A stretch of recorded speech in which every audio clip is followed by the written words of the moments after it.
Hello friends, welcome to 18 Mathi kitchen. இன்றைக்கி நம்ம வீடியோவில் நல்ல சூப்பரான டேஸ்ட்டில் ஒரு ஈவினிங் டிஃபன் இப்போ சேர்ந்த பார்க்கலாங்க.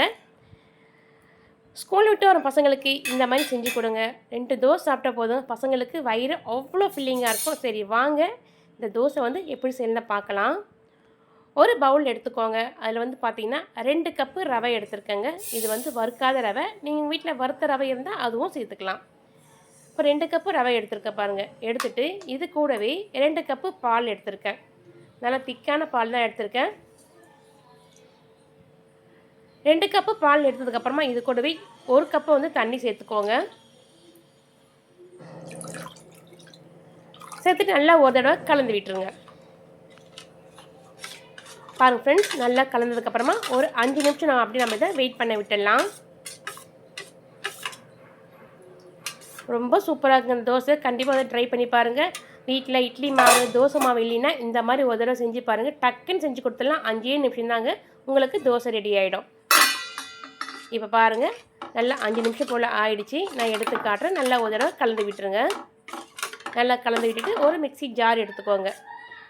நம்ம ரெடி பண்ண இந்த ரவையும் பாலையும் அதை சேர்த்துக்கலாங்க. சேர்த்துட்டு நல்லா ஒரு தடவை மைய அரைச்சி எடுத்துக்கோங்க.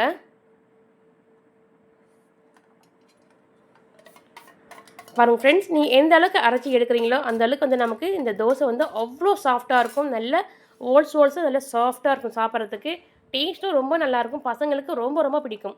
கண்டிப்பாக ஒரு தடவை இந்த மாதிரி ட்ரை பண்ணுங்கள்.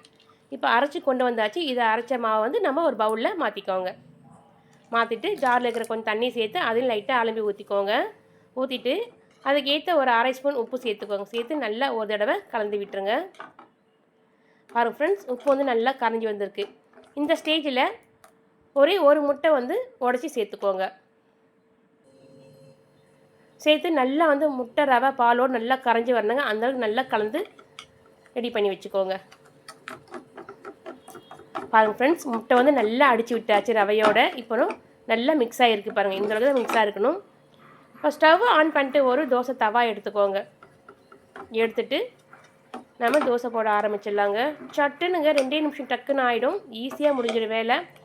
உங்கள் வீட்டுக்கு யாராவது கெஸ்ட்டு வராங்கன்னா இந்த மாதிரி செஞ்சு கொடுங்க. சூப்பராக இருக்கும் டேஸ்ட்டு. இந்த தோசைக்கு தொட்டு சாப்பிட்றதுக்கு பார்த்தீங்கன்னா வேர்க்கடலை சட்னி, வெங்காய சட்னி, கொத்தமல்லி சட்னி இப்படி எல்லாமே நல்லா இருக்குங்க. அது இல்லைன்னா நீங்கள் வெறும் டொமேட்டோ சாஸ் வச்சு தொட்டு சாப்பிட்லாம். ரொம்ப சூப்பராக இருக்கும். இப்போ பாருங்கள், தோசை ஊற்றியாச்சு. லைட்டாக ஆயில் சேர்த்துக்கோங்க. சேர்த்துட்டு தட்டி போட்டு மூடி விட்டுருங்க. மூடி விட்டதுக்கப்புறமா நம்ம தோசை திருப்பலாம் கூடாதுங்க. அப்படியே எடுத்துடலாம். இப்போ ரெடி ஆகிடுச்சு பாருங்கள். இதை எடுத்து அப்படியே ஒரு பிளேட்டில் மாற்றிக்கோங்க. சூப்பராக இருக்கும். நல்ல ஹோல்சேலும் சாப்பிட்றப்ப அவ்வளோ டேஸ்ட்டாகவும் இருக்கும். நம்ம முட்டை சேர்க்கனால ரொம்ப ரொம்ப சாஃப்டாக இருக்குங்க. கண்டிப்பாக ட்ரை பண்ணுங்கள். பாருங்கள் ஃப்ரெண்ட்ஸ், இப்போ ரெடி ஆகிடுச்சு. தட்டில் எடுத்து மாற்றி வச்சுக்கோங்க.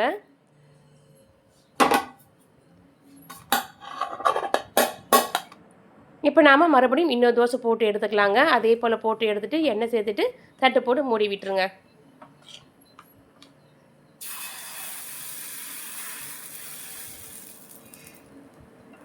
நம்ம வீட்டில் இட்லி மாவு, தோசை மாவு இல்லை, டக்குன்னு இந்த மாதிரி ஒரு ரவையும் பால் வச்சு நல்லா ஊற வச்சு அரைச்சி எடுத்திங்கன்னா உங்களுக்கு சூப்பரான தோசை ரெடி ஆகிடும். கண்டிப்பாக ட்ரை பண்ணுங்கள்.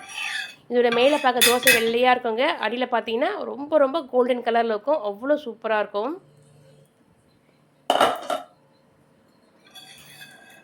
பாருங்கள் ஃப்ரெண்ட்ஸ், நம்ம 2 கப்பு ரவை தான் சேர்த்தோம். பார்த்தீங்கன்னா 8-9 தோசை வந்திருக்கு.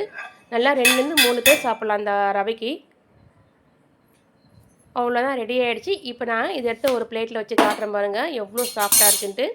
இது தொட்டு சாப்பிட்றதுக்கு நான் பார்த்தீங்கன்னா கொஞ்சம் வடகறி வச்சுருக்கேன். அது கூடவே சாம்பார் வச்சுருக்கேங்க. இதுக்கு எல்லா சட்னியும் சூட்டபுளாகும். கண்டிப்பாக ட்ரை பண்ணுங்கள். பாருங்கள் ஃப்ரெண்ட்ஸ், இந்த வீடியோ நான் உங்களை பிடிச்சிருக்குன்னு எதிர்பார்க்குறேன். அப்படி பிடிச்சிருந்தா நம்ம 18 மணி சேனல் போய் மறக்காமல் சப்ஸ்கிரைப் பண்ணிக்கோங்க. லைக் பண்ணுங்கள், ஷேர் பண்ணுங்கள். பாய்.